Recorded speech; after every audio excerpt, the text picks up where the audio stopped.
Nima uchun Alloh Qur'onda ayollar xafa bo'lmasligini ta'kidlagan?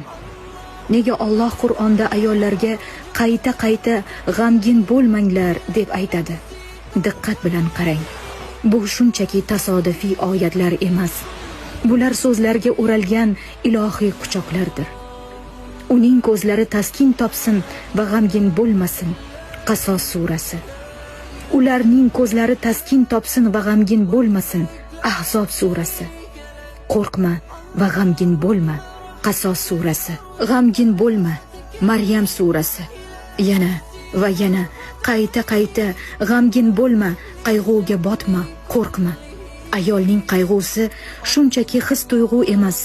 Bu uning ruhini larzaga keltiradigan, sog'ligiga ta'sir qiladigan, tanasini zaiflashtiradigan, uyqusini buzadigan va ba'zan ruhini sindiradigan bo'rondir. Bu g'am uni ko'zlaridagi uchqunni o'chirishi va yuragidagi kuchni olib qo'yishi mumkin. Va Alloh Ar-Rahmondir, u rahimlidir. Mana nima uchun Robbing senga mehr bilan Qur'onda shunday demoqda.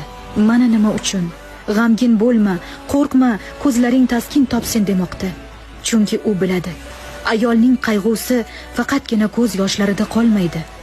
Bu g'am uning yurak urishida, ayollik a'zolarida, gormonlarida, terisida va uning kulgusida sayohat qilib yuradi.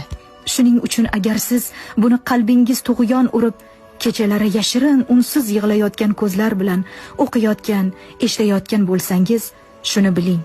Seni ko'z yoshlaringni ko'rdi. Og'rig'ing yozildi. Dardingga shifo kuni belgilab qo'yildi. Robbim buni o'zi uchun emas, balki seni eslab qolishing uchun takrorlaydi. Sen yolg'iz emassan ayol. Sukunatda sinib, ezilgan qalblarga Alloh shifo bersin. Amin.